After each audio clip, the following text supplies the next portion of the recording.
What's up? Welcome, guys. Welcome back to Vine and Ruby Reacts. I'm Vine. I'm Ruby. And today we finna do Love After Lockup. Let's get into it. We're going to start with Tennie and Rob. As you know, we don't tarry. Welcome all our new subscribers. Welcome everybody that's just peeking and passing and peeking. Hit the button. Let a friend know. Tell a friend. Anyways, let's get on Tennie and Rob. Now, y'all remember, when Tennie told Rob, I'm going to go over there and get a drink, Rob's mom said, well, bye, have a nice day. That's when Tennie turned around and said, what is your problem with me? Then the mama jumped up all in her face and was like, I ain't got no problem with you. I just want my son back. Is that how you saw it? Mm-hmm. Or did you see the girl getting in his mama face? No, she just went down, and was like what is your problem? No, like, what's your problem? But the mom's energy so aggressively, if she didn't have a problem, she wouldn't have been like, I just want my son back. Yeah. Okay. Yeah.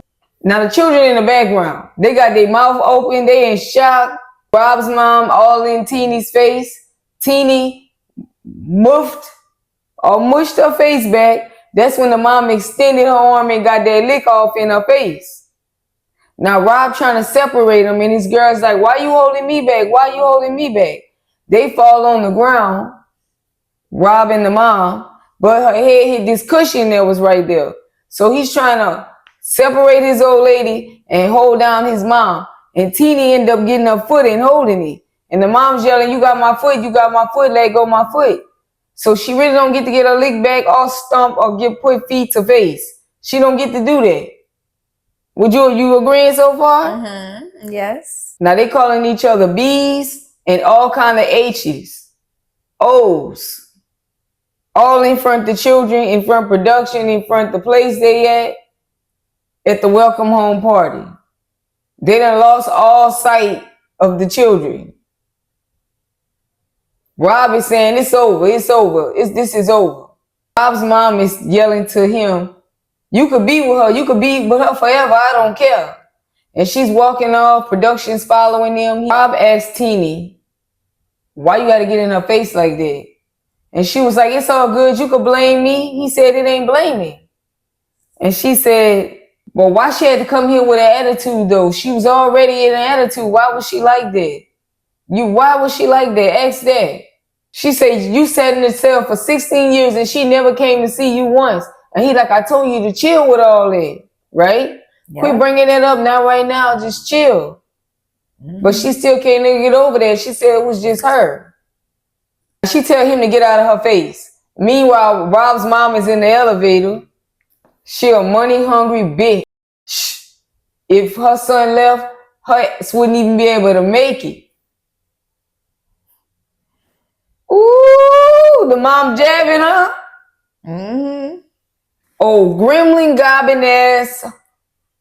Oh, that's what the mama call her. Gremlin groveling. The mama mad. Now that girl look like no gremlin groveling. I'm not even gonna lie. She's pretty. The mama just mad. Say if her son left, she wouldn't even be able to make it. So the mama think the son got some money over there stashed away somewhere. Mm-hmm. She peeping out their lifestyle. She counting cash, pockets. This called pocket watching, they say. Mm-hmm. All right? Emily, you here with me? Mm. You understand what I'm saying? I'm going to edit that out, y'all. She going to get mad at me for playing with her because she, okay. Ain't nobody know Emily over here. This Ruby. Now her daughter trying to calm her down. She's crying. And her daughter's just trying to reassure her. She's having some anxiety attack. Her daughter never saw her like that before. Her son never seen her fight nobody like that. So they and all. She's just trying to calm her mom down. Now the camera's on mama, so she giving her best solo performance. She talking all kinds of mad shit out there. Mm-hmm. She giving her solo performance. She say, I'm sick of that. Got my son taking care of her and them damn kids. And if she feels some type of way and want to leave, I'm going to beat her up again. Now, the mama sound like she 12. Yeah.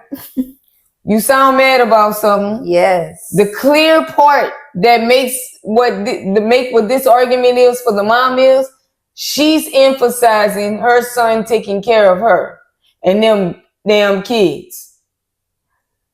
He ain't taking care of her. You hear it? Mm-hmm. It's about some money, yo. Not anymore. He ain't taking care of her no more because now he has a lady and some kids. And it sounds like she got an issue with the kids. Because I'm hearing the kids again. Tennie, like, if she ain't had nothing positive to say, why she even came? If she didn't want to be here, why she even came? If she gonna be negative, just why she came? Now, Rob out in the parking lot. He walking towards the car. He ready to get out of here. And the mom's still yelling, that she don't want you to take care of your mama. Mm-hmm. You hear? Y'all heard it? There you go again. She don't want you to take care of your mama. Mm-hmm. She's selfish. She tell Rob she done. You ain't never got to worry about me no more. She get in her car and she drive off. So she only came in there to mess up the welcome party. These were her intentions. It was definitely intentional on her end. But old girl got wrapped into it through the heat of being mad. But she just came to disrupt and corrupt. Yeah. Oh, she was ready for it. She don't ever want to be in the same setting with her again. Her makeup was cute, her hair was cute, and then here she come. Here she come with her bitter, miserable self, just trying to shake shit up. That's what she said. Mm-hmm. Shake your son life up. Just keep her out of it. You've been shaking your son life up all his life anyways. So I think the girl know a lot more than they talking about on the camera. Yeah. And she got like a disgust towards the mom. Yeah. Like maybe something sick and perverted with the mom. And also maybe something to where she was a lot of the reason why he might have was in the street. Mm-hmm. And she just look at her like, ooh, I'll put hands on you, girl. I would never ask my son to do that. Yeah. That's what I'm picking up. What y'all vibing? Mm-hmm. Let us know in the comments. Like she was praising him, you know. Yeah, like, yeah. She was praising him for all he was doing. He got caught up in it. Now, Rob just don't know why people can't be happy for people. Tennie said she done broke 2 nails. Rob said his chain got broke. He apologized to the children and made sure that nobody heard and that everything okay. And they send them upstairs to get ready to get showered up and come back down. Now, Rob said he look at Tennie differently now. He don't understand why she got in his mama face.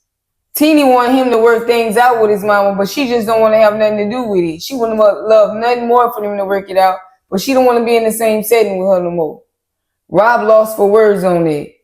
Rob said all the people in his family that been asking for him of things over the years and still to this day, ain't none of them came to the welcome home party. And he wondered, is it even love with his mama or just what he could do for her? Is it all about the money? So I'm pretty sure him and his girl talk, and you could clearly see that because that's what that's about. She putting unnecessary pressure on him instead of just loving him and then going back home. Loving him and that's it and not wanting nothing in return. It's weird mama vibes with this lady. Mm-hmm. It is. I don't know, man. Something ain't right. Weird. Tennie, she taking the children to the water park. She a stay-at-home mom, and she concerned about getting these season passes because usually they ain't have to worry about spending $250. That was nothing. But Rob does safety inspections. When he was in prison, I mean, he was making way more money than he is now. Gambling. Mm-hmm. Wow. That's the second person that said that. Mm-hmm. Now, Tennie's asking her children, what do they think about the incident and what happened? And her daughter's really shocked by what happened. For the first time, she got to be there for her mom instead of her mom being there for her and calming her down and soothing her. And her mama thanks her for being there for her because she was having an anxiety attack. Her throat was closing, and she just really appreciated her daughter. Now, the brother and the sister start discussing between themselves how they feel about grandma. Now, Cheyenne don't want nothing to do with grandma no more because grandma done put her hands on mama, and she see her in a different light. The son, he forgives because he know people get mad, and maybe grandma was just acting out of anger, so they deserve to have another chance. Yeah. So I guess that's kind of neat. They real well spoken. Mm-hmm. What did he say? Forgive, and love. Yeah, mm-hmm. I like him. He's sweet. Yeah. Okay. So I don't know. That's what I gotta say on Tennie and Rob. She hoped that this don't cause a strain between them and mess things up. But it is what it is at this point. She is not trying to have no relationship with his mama. That fight was epic. He was holding her back. I knew she was gonna say that. I mean, this is a fine line. They pulling him. What you do? Let the girl clock your mama in the head? And what you do? Let your mama get your girl? I think he was trying to really hold back. Nobody getting a lick. But the mama just snuck her one in and it landed smooth. Now, it was on her to get that lick back. She would have had to duck under Rob and yank the mama off the thing, but you didn't do that. You wasn't thinking of special moves. So you just got held back by an arm. Shit. Girl, you could have got face, stomach, thigh, leg, toe, but you chose to grab her leg. You let your dude hold you off with one arm. This bad. This fight. This is crazy. Yeah. This is mama boy weird. What happened is something going on type of energy. It's giving extreme hate. And I'm tired of you from Rob's girl. She ready to do the mom something. This look weird. Oh, yeah. Something ain't right with the mama. Right. I agree. To be continued. Next, Louie and Melissa. They've been living together for 7 months now. And he basically got 3 jobs. He works at the pizza place. He sells vitamins. And he's a fitness trainer. It's been hard to get better jobs because he go to the interview, he ace them, and then they do a background check, and then everything go downhill from there. Yep. Now his mama contact him at the right time because he need to tell her he about to get a ring. Now the mama like, why? You sure you want to do that? And he like, yeah. And she was like, well, what kind of ring you gonna get her? And he was like, 2 carats. And the mom's like, 2 carats? You don't need to spend that kind of money on no 2 carats. You can use my ring. And he's like, nah, I want to get her the one she want. And the mom was like, you got that kind of money? You got $12,000? And he was like, yeah. And she was like, oh, must be nice. So the mom don't think he should be spending that much on something that may or may not last because she done had 3 marriages. And she want him to learn from that. But he ain't thinking about that. He's like, man, I'm going to give her what she want.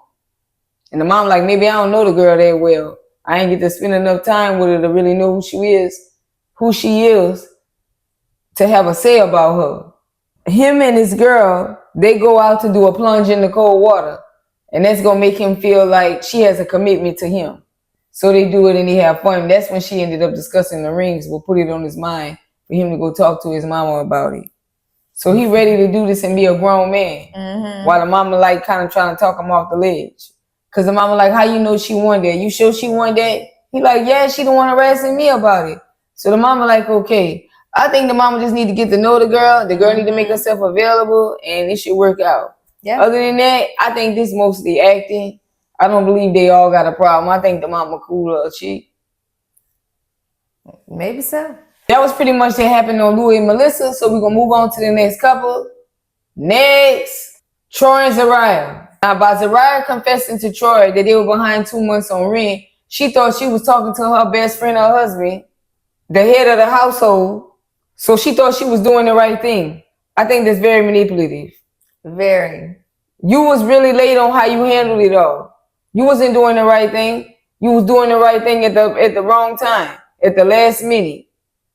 Well, you had no choice but to do the right thing. It was coming out regardless. He couldn't go to work tomorrow. Y'all was going to show up to an empty building. Now you got to tell him why the building empty. Yes. Yeah, basically. You was at couldn't get in. You was at your wit's end. You was at the end of it. It was no more ways you could just not tell him. So you were forced. It was not like, oh, I'm coming to you. I'm being the responsible, partner, adult, letting you know ahead of time, on time, not 2 months in and I have no plan. Now I got to tell you and dump this on you. Like, what are we going to do now? Your arm was twisted into doing it. Now, she admits she got trust issues. She don't know who Troy called. And this all stems from a year ago when she basically stepped out on him. Now she worried what he going to do to her. And this be coming up in their relationship a lot. So basically her guilty conscience of what she doing causes her to be insecure and put added stress on him in fear that he going to do the same thing. Therapy, did I describe that? Her problem, not his. Let's keep on moving down the Yellow Book Road, right? Look at that. All right. Now, Troy called his friend Trey, and Trey meet up with him and they get lit on a little BZ together, a joint. He discussing to him what happened and how he want to make money the right way. Eventually, after a nice chat and some good herbs, he feel better and let his friend know he needed that. Basically, he just needed some herbs. They out at his house because him and old girl would have rolled one up and they would have been good. But they not. So they're gonna edgy. Now she got her hair did in the midst of this because it wasn't done the last episode. Now he back, he feeling good, he all lit. He want her to be more open with him, but he too lit right now. He trying to get some. He want to go inside and test out the mattress. And that was basically it on them. She just wanted to know who he was with, who he called. He let her know it was Trey, and she was all good. She knew where he went to get right, and then he came back, and that was their story. What they gonna do now next week? Because he said they gonna figure out what they gonna do with the rent. Right. Next, Daniel and Bianca. Now Daniel's parole officer give him temporary approval to live with Bianca.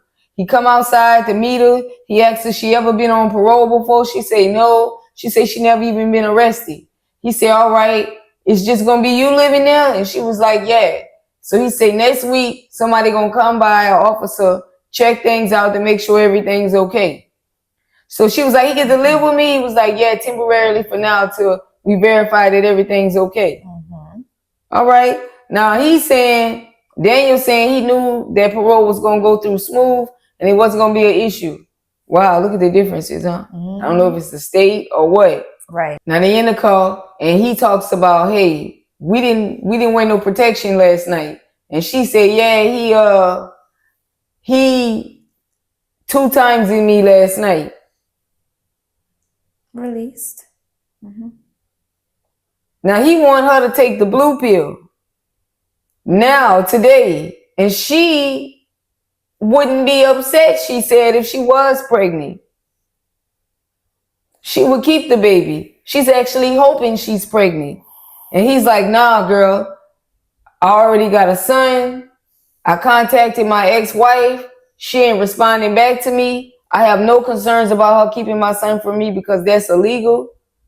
But I'm trying to rebuild a healthy relationship with her and get back in my son's life. And I need to be more focused on that instead of rushing my life, creating another baby when I got all these court fees and fines to pay. Yeah. While I'm trying to establish myself back into society. I don't want to be creating new life. Don't you think that would be irresponsible? And she like, no, she already lost her baby. She want to do this now. Tell her she got baby fever. She got baby fever. Girl. So try talking some girl into doing this and she don't want to do it. What y'all think gonna happen? Let us know in the comments. I don't know, man. If she didn't get pregnant, he gonna make sure she don't again. Yeah. Maybe he gonna convince her about the plan B off the camera. Next, Kerok and Brittany. Kerok is saying this is all her fault, but Brittany don't think so because they did all they were supposed to do. Brittany, no, y'all didn't. Stop lying to this girl. Y'all did not do all y'all was supposed to do. You're just trying to make her feel better. Kerok feel like she failed her mom. They go to the motel to check the motel bed out to make sure there's no bed bugs on the bed. So they don't see no bed bugs. But when they pull the sheets back, Kerok notices there's some skin marks on the bed. And Brittany says, dang, they do their best to try to hide it. They don't want you to see this mattress at all. Ooh, child. She said living in government motels give her PTSD.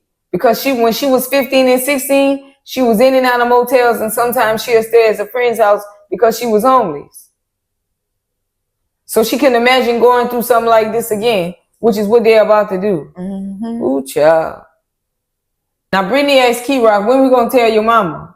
And she's like, look, my mama could be hot and cold. And right now she already aggravated because she packing up this whole house to move. And if I tell her right now, it's only going to bring more madness. Are you going to help me when she smacked me, when she hit me? And she was like, no. She said, see, that's why I don't want to tell her. She said, I can't tell her right now. I don't know when I'm going to tell her. I think this is crazy. They got them people over there packing up, thinking they leaving in a minute. Yeah. And they ain't told them yet. And they done knew since yesterday. Yep. But she want to be a man. Dead wrong. Brittany, like, you can't tell her at the last minute. Now we need to call the leasing office. So Kerok called the leasing office. I don't know why they don't get the girl to do this, the girl part, but whatever. Because I feel like women have more sympathy to the lady on the phone. She more gentle. She appreciate talking to her. When a man calls, she be like, shouldn't you be providing? You ain't take care of it. You gotta let the girl talk for this part. To me. I agree. Even if it's a lady with children, let the lady talk. Mm-hmm. Women don't like to deal with men. This is a lady on the phone. Let your lady explain to her what happened, and you possibly got a better chance. To me, it seemed like Kerok won't handle it all. Brittany already discussed before they got this apartment, it was extremely hard being them felons to even get a maybe back. But since this lady spoke to them on the phone at the leasing office and had good vibes with them, she decided to give them a chance. So Kerok hate having to call this lady and tell her they ain't coming and what's going on. So she get on the phone, she tell her what's going on, and she asks about getting a deposit back. And the lady say, nope, it's not refundable. And she say, what about first month's rent?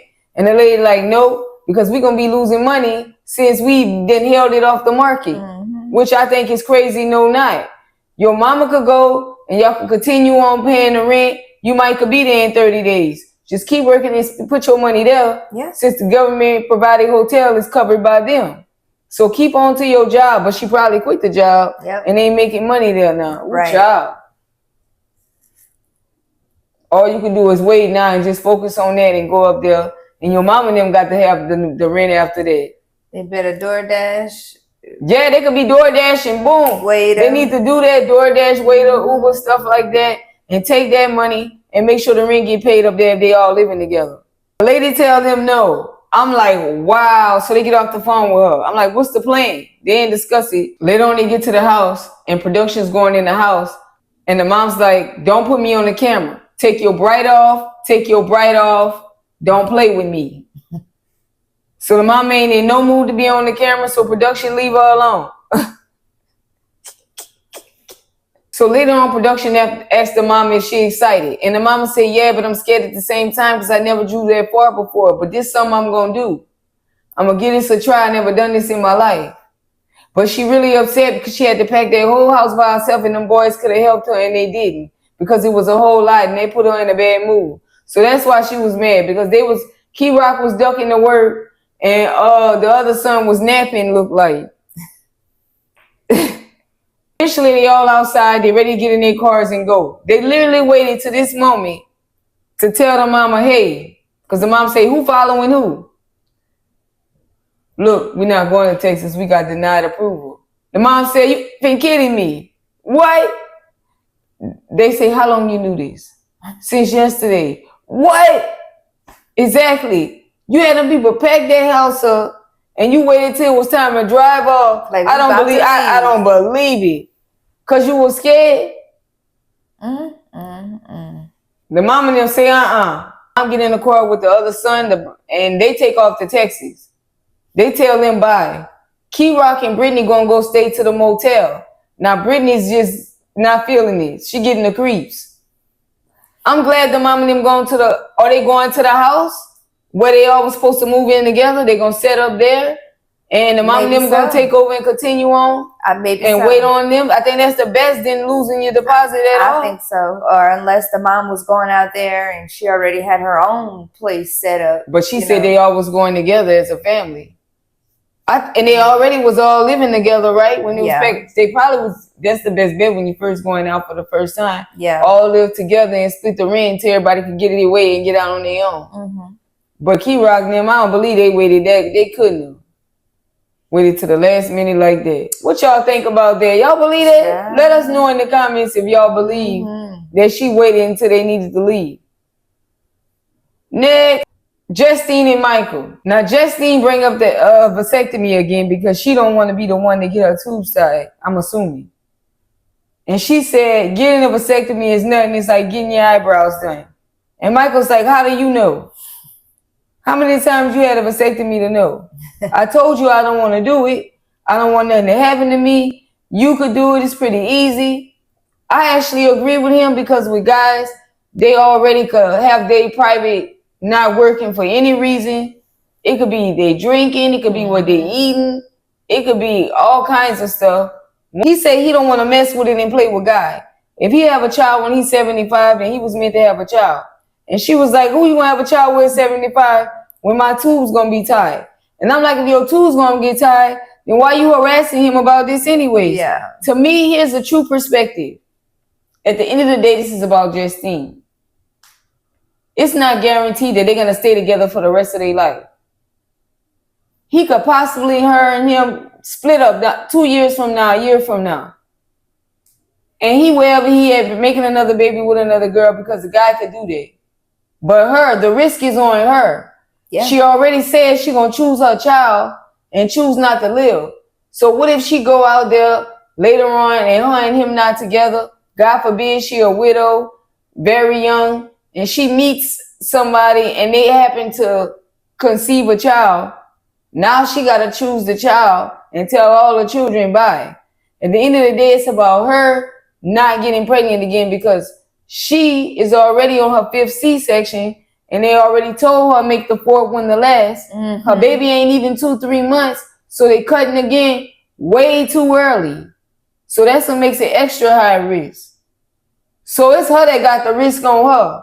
It's about her not getting pregnant. He even mentioned, why don't she use an IUD? And it don't look like she know what he talking about. After all these children, I agree the woman could do more, and in Justine's case, it is on her to not have that happen because she gonna choose the child and she gonna have to tell the children bye. And she don't need that because she says she don't believe in abortions. Right. Now, Michael worked for a local moving company. They didn't discriminate against him. They gave him a chance. He actually enjoyed working there because when he get aggravated, he just get to be at work because he has be popping off on people. Now, people wonder why a rapper or how a rapper gonna work for a local moving company and work full time. But he said a part of the conditions of his parole is to have a W-2 form.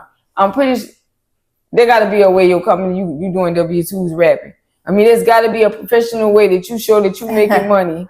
Stop lying. I'm not buying it. Justine get a call that something's going on at the house. She let Michael know. They both rush home. Michael trying to hurry him get in the house before her because he about to hurt one of these boys. She hurry up. She know that. Come get the baby. Come get the baby. So she distract him so they could go in together so nobody get hurt. Uh-huh. So they get the baby. He get the 2 boys. They get upstairs. They get in the room. They say, what happened? Now Santana is saying, and he's the one that's supposed to have some form of autism. He's saying that Michael's biological son, Michael Jr., is bullying him. He won't leave him alone. He took his phone and threw it. Your $1,500 iPhone? Yeah. You threw your $1,500 iPhone? Not him.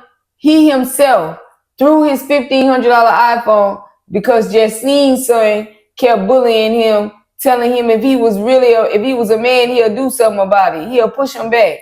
So he tried to push him back, and the dude threw him on the ground, punches him, and tell him if he make a word, he gonna beat him up. That's what's going on back at the house while Michael trying to be at work. Now, he say he hate having to leave work early, and for this type of ass shit, he mad that he here for this. He can't believe that boy iPhone is trashed up, broken, because he threw it because somebody messing with me, I'm about to break my stuff. You know how like little children little boys get, they get mad and they'll break their own toys, I hope they got insurance on this. Look at Rusty. He had an issue with breaking his Game Boy, getting angry. So.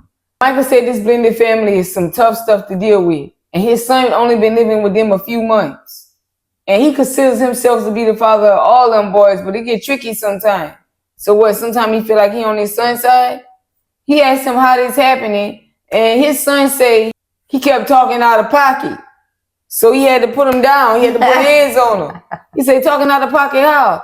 Talking about how his mom is better than my dad and all this blah, blah, blah. And he say, since y'all want to go back and forth with each other, both of y'all going to be punished till y'all 75. Y'all ain't never getting off a punishment, basically. Justine's son saying he wasn't saying it like that, but Michael's son saying he keep comparing their parents. Ooh, child. Now, Michael threw the phone or kicked it over to the trash can They get sent out of the room. He start jabbing and beating down the wall. He gotta leave because he mad. Justine don't know what to do. She just looking. I think he thinking this ain't gonna work and he ready to send his child back. Mm-hmm. Or this too much to deal with it all together. Like, how can he split it up? Is he starting to feel like he want to leave Justine? I don't know. I think what's happening? This is just too much right now. This is all just too much right now. And then with this pregnancy, and it's not just going to be like a regular pregnancy. You know, she's going to be high risk. It's going to be a stressful pregnancy. Like she can't break up a fight. And not with these teenage boys. No. And deal with the stress of what's happening. Even what he did, she couldn't. She had to just keep calm. And with him leaving and storming off, after he bust a hole in the wall, he's storming off. She just like. Yeah, she really can't even go check. Yeah, she can't deal with that in a way. Yeah, you're right. Ooh, child. Y'all let us know in the comments. What should they do with the boys? Just stay punished? He had the nerve to ask, can he get his phone repaired? Mm-hmm. Right after that, you ain't getting another one. Right. You know what? You about to get the flip phone. You got to work your way back to it. That's right. I want to get a hold of you on your little $9 Nokia from the Dollar General. All right, guys. Like, share, comment, subscribe. Let us know what y'all think. Hit the notification button so you can be notified when we go live. Anyways, keep it up. Stay true. Good vibes. We out. Peace.